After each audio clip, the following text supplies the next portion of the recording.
patria. ¿Quién define qué es traición a la patria? ¿Cuándo se aplica el término de traición a la patria?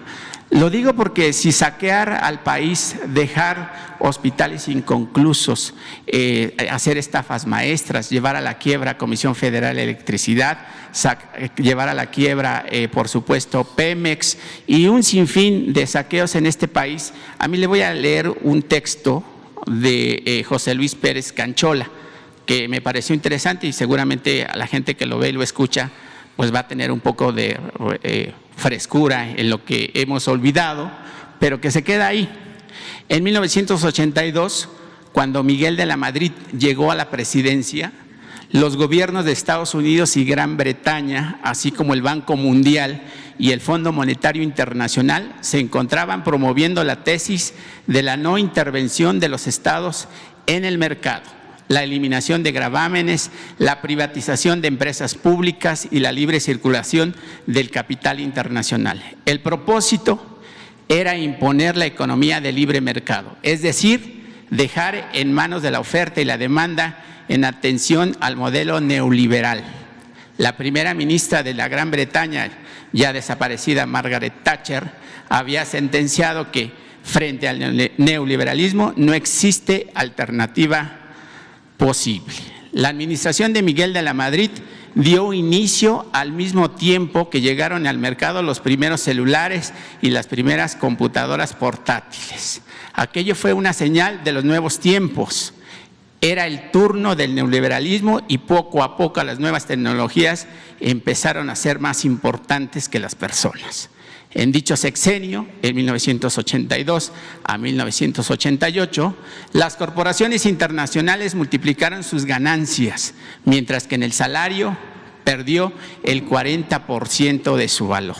La deuda externa pasó de 6,000 millones de dólares a 84,000 millones. Todo un saqueo. Aquel gobierno incluyó en su gabinete a una serie de personajes egresados de las universidades de Harvard y Yale y del Instituto Tecnológico de Massachusetts. Fue una generación de tecnócratas educados en Estados Unidos. Todos ellos abrazaron el neoliberalismo y convirtieron a México en un botín del Banco Mundial, del Fondo Monetario Internacional y de las empresas transnacionales. Por esto, solo fue el principio. Los siguientes gobiernos encabezados por Salinas, Zedillo, Fox, Calderón y Peña Nieto apoyaron con entusiasmo aquel latrocinio en contra de los recursos naturales y fueron tolerantes ante la explotación criminal de la mano de obra de los trabajadores mexicanos. Se trataba de un mal necesario para competir en el mercado mundial, según aconsejaban los expertos, entre comillas, en el tema del neoliberalismo. Salinas llegó a la presidencia en 1988 con 53 millones de mexicanos viviendo en la pobreza. Peña Nieto terminó su administración en 2018, según el Coneval, con 52 millones de pobres. Es el otro extremo y de acuerdo con la agencia internacional Oxfam, en México tenemos a 16 familias que concentran una riqueza cercana a los 150,000 millones de dólares. En síntesis, nos hemos convertido en un país con grandes desigualdades, con millones de mexicanos en el desamparo, con millones de desesperados, con altos niveles de violencia criminal y con graves violaciones a los derechos y libertades. Esa es la herencia del México neoliberal. A esto se tiene que enfrentar su gobierno, presidente. Por lo mismo, en este sexenio de transición, que necesita el apoyo de los mexicanos preocupados por el futuro de México, podemos tener divergencias en algunos temas, pero tratándose de hacer justicia a millones de familias que buscan escapar del hambre, de la miseria y que sueñan con un mejor futuro para sus hijos, nuestros hijos, todos debemos involucrarnos por una simple solidaridad humana. Quisiera que me definiera, después de todo este relato de quién aplica o cuándo se aplica traición a la patria, si todo lo dicho pues es prácticamente, pues ya, ¿qué podemos explicar? Bueno, ya hemos hablado bastante del fracaso del modelo neoliberal. No estamos en crisis económica por la pandemia. Estamos en crisis económica porque fracasó el modelo neoliberal. La pandemia lo que hizo fue precipitar la caída del modelo neoliberal, demostrar de que era inviable ese modelo económico impuesto en México, como tú lo estás afirmando, y lo dice Canchola en su artículo, durante 36 años, en efecto, desde 82 hasta el 2018. Pero ya ese periodo es historia, ya no queremos más de lo mismo. Por eso no se está aplicando una política económica neoliberal en el país, que es sinónimo en efecto de saqueo. Debe de saberse, y es comprobable, se puede probar, de que nunca en la historia de México se había llevado a cabo un saqueo tan grande como el que se realizó durante el periodo neoliberal, en los 36 años del periodo neoliberal. Ni en los 3 siglos de dominación colonial saquearon tanto como en el periodo neoliberal. Y en efecto, hay una monstruosa desigualdad económica y social en el país. Estamos como cuando Morelos llamó a que se moderara la indigencia y la opulencia. Así se está. Vamos a llevar a cabo ahora un plan para seguir mejorando la situación económica, social de la gente más pobre de México que vive en el sur sureste, y vamos a que en la frontera sur se tengan apoyos como ya se están recibiendo en la frontera norte, y volví a revisar la situación salarial.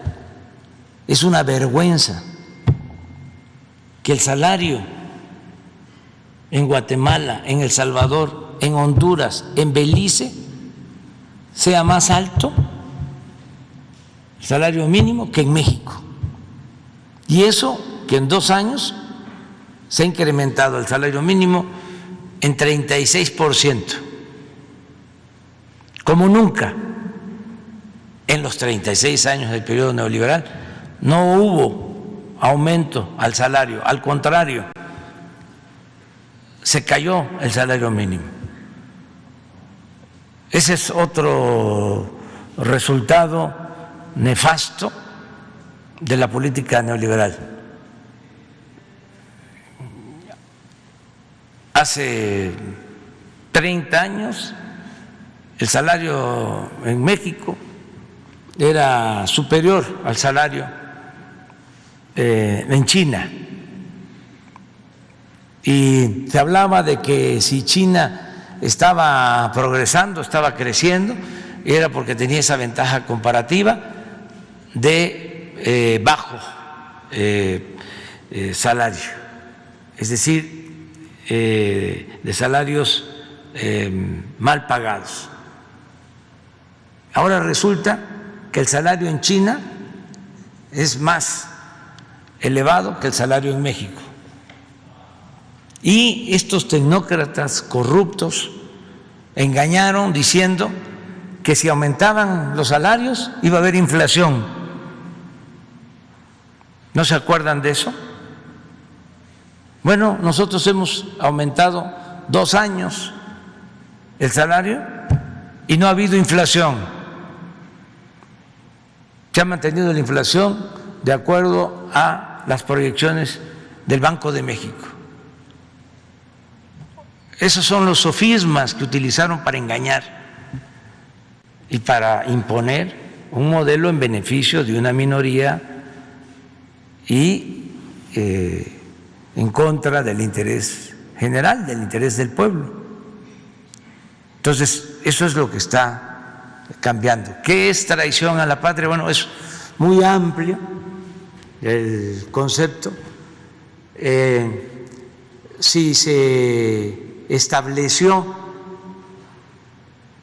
desde la primera Constitución Federal de 1824 de que a los presidentes se le podía juzgar, sobre todo se escribe en la Constitución de 1857, por traición a la patria, a los presidentes de México, y decía la Constitución del 1857, por delitos electorales. En la Constitución del 17, a pesar de que fue una constitución avanzada en lo social, pero como ya se estaba proyectando el sistema político presidencialista, se dejó de que a los presidentes solo se le podía juzgar por traición a la patria y se quitó en la Constitución del 17 de que se les juzgara por delitos electorales. Entonces, es hasta ahora, y qué bien que tocas el tema, porque está en el Senado una iniciativa que presenté desde el año pasado para que al presidente de México se le pueda juzgar como a cualquier ciudadano por todos los delitos, y la tienen congelada. Es increíble que si estoy mandando una iniciativa para que se reforme el artículo 108 de la Constitución y el presidente en funciones, es decir, el que les habla, pueda ser juzgado por cualquier delito, no solo por traición a la patria. Es increíble que la oposición no quiera aprobarlo.